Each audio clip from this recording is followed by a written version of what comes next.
Вы смотрите «Актуальное интервью», в студии Надежда Саханская. Здравствуйте. Основные задачи якутского отделения номер 2 ГИМС МЧС России – это осуществление государственного надзора за маломерными судами и базами для их стоянок и их пользованием во внутренних водах, а также обеспечение безопасности людей. О безопасности людей на водных объектах в весенний период мы сегодня и поговорим. Наш гость в студии Александр Орлов, руководитель якутского отделения номер 2, старший государственный инспектор по маломерным судам. Александр Юрьевич, здравствуйте. Здравствуйте. Скажите, а какие сейчас проводятся мероприятия, направленные вот как раз на обеспечение безопасности людей на водных объектах? Ну, это целый комплекс мероприятий. Он у нас ежегодный, грубо говоря, он один и тот же, но, несмотря на это, он не является таким неважным. Это очень важное мероприятие. Это месячники безопасности, которые объявляются по всей республике на всех ледовых переправах и всех водных объектов, грубо говоря. И заседание КЧС как на правительственном уровне, так и на муниципальном уровне. Решаются проблемные вопросы, поднимаются очень острые темы. Как будем решать, потому что в любом муниципальном образовании есть те или иные водные объекты, которые представляют наибольшую угрозу для граждан, по которым ездят, либо по которым переходят граждане. Поэтому эти вопросы всегда решаются, поднимаются, выезжаются прямо на места, определяется на выставление каких-то определенных знаков. И это всегда есть, оно есть, это очень большой комплекс мероприятий, и он идет постоянно.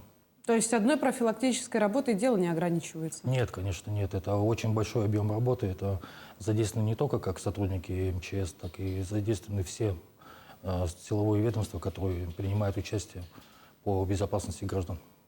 Весна сейчас наступает в свою активную фазу. Грузоподъемность снижается на автозимниках и ледовых переправах. Давайте напомним для наших зрителей, сколько сейчас насчитывается ледовых переправ в республике. На территории республики у нас 49 ледовых переправ, из них 6 федерального значения, 4 муниципального, остальные у нас местного назначения. Допустим, если берем ледовую переправу Якутск-Нижний Пестях, это наша самая главная артерия, она у нас является федерального значения. И тоннаж, вот буквально недавно был установлен тоннаж в 30 тонн. То есть идет плавное понижение тоннажа, потому что уже подходит время, уже лед становится не такой крепкий, поэтому тоннаж идет на снижение. И снижение будет продолжаться, 20 тонн уже будет выставлено ориентировочно где-то 12-13 апреля. И после 15-17 планируется закрытие, но дата закрытия любой ледовой переправы, будь то в республике либо в городе, она все равно будет скорректирована, исходя из метеопогодных условий. То есть это может быть сдвиг на более раннюю дату, либо на более позднюю, в зависимости от погоды. А ведь есть еще такое понятие толщина льда и снегозапас. Например, где-то в Южной Якутии, скажем, в Ленском районе, говорят о том, что толщина льда составляет определенное количество сантиметров, осадков там меньше, а на территории Якутска, наоборот, лед тоньше, но снега больше.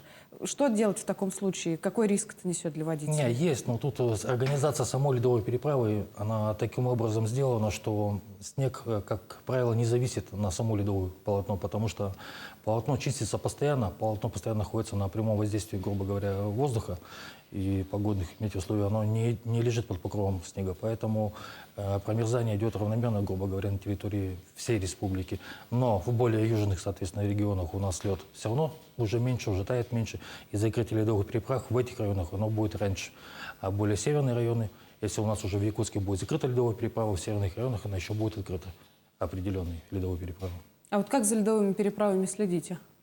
Это постоянно, регулярной основе. То есть есть определенный у нас план, график контроля ледовых переправ. Мы выезжаем, смотрим это.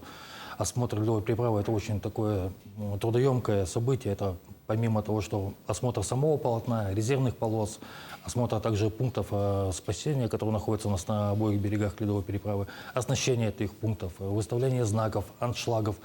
Вся ли информация есть для граждан перед выездом на ледовую переправу. Если, опять же, берем нашу вот Якутск-Нижний Пестях, видно, что там стоит светофоры с обеих сторон. Смотрим правильность работы этих светофоров, работают ли они вообще. То есть контроль идет постоянно, и это уже, допустим, в этом году было свыше 300 выездов на ледовые переправы по всей республике именно с контролем. При выявлении нарушений мы уже выходим на собственников, либо на владельца ледовой переправы, объясняем ему, что надо исправить, как подправить. И слава богу, что все понимают, что это все идет ради безопасности граждан. Такие вопросы решаются, ну, грубо говоря, ежедневно. Моментально. Плюс еще рейды, наверное, проводите, потому что есть ведь и несанкционированные переправы, где за безопасностью следить очень Есть, сложно. да. Помимо вот основных ледовых переправ, которые у нас являются основными, есть еще очень много несанкционированных, не только ледовых переправ, это переездов, это других маршрутов, где люди пытаются сократить свой путь, будь то там на дачный сектор даже или еще куда-нибудь. Туда постоянно идут рейды, и рейды идут совместно с административной комиссией. То есть все ледовые объекты, которые пользуются очень популярностью у наших граждан, именно по переезду по льду, они все находятся у нас на слуху. А бывают такие случаи, вот, например, да, переправа Якутск-Нижний Бестях. Там снизили грузоподъемность до 30 тонн. Едет машина тяжелее, и ее просто разворачивают на месте, потому что не проходит по параметрам.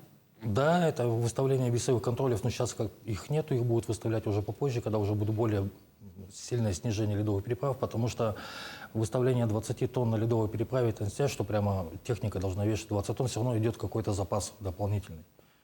Но потом будут выставлены весовые контроли, будут смотреть вес машины и, соответственно, будут разворачивать. Разворачивать уже саму машину.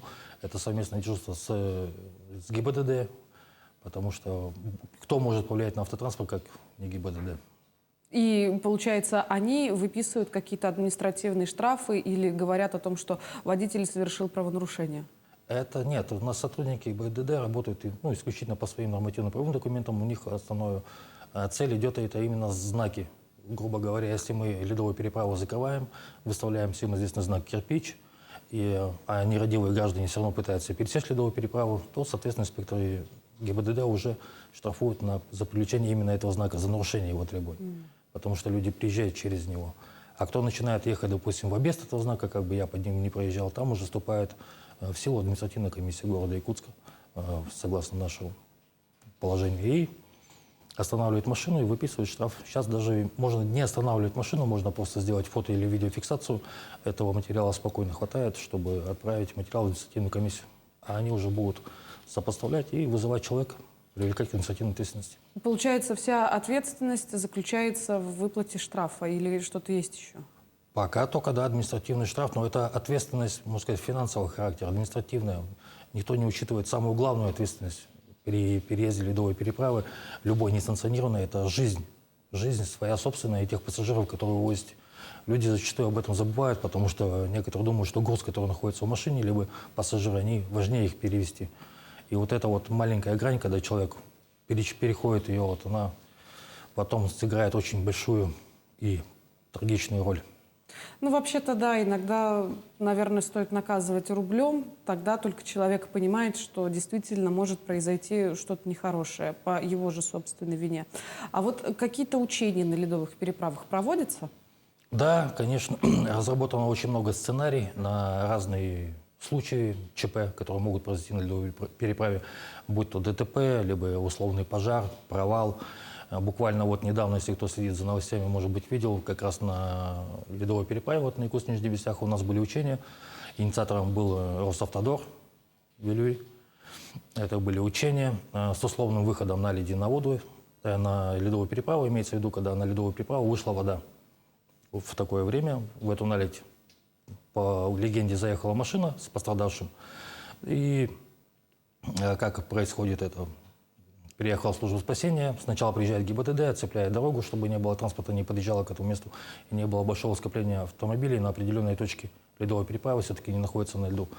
Потом приезжает служба спасения, они изымают пострадавшего, и в этот момент пробивается на резервную полосу дорога, потому что разворачивать весь поток машин на самой ледовой переправе – это довольно тяжелое дело, а вот просто пробить на резервную полосу, чтобы весь поток пустить на резервную, оно есть.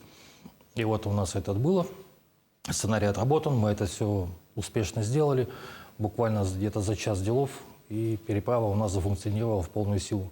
И такие учения проводятся не ежегодно, для того, чтобы, как говорится, не только МЧС, но и все ведомства держали руку на пульсе, что если что-нибудь когда-нибудь, не дай бог, случится, мы знали, как на это реагировать.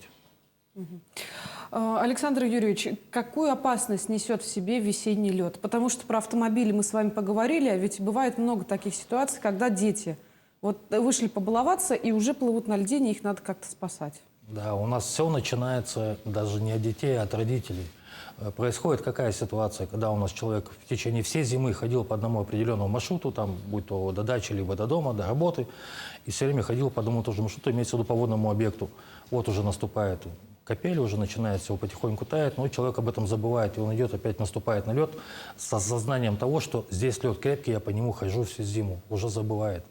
А структура льда именно в этот период, она настолько изменчива, что идет оттепель, вода меняет свою кристаллическую решетку, лед становится более хрупкий.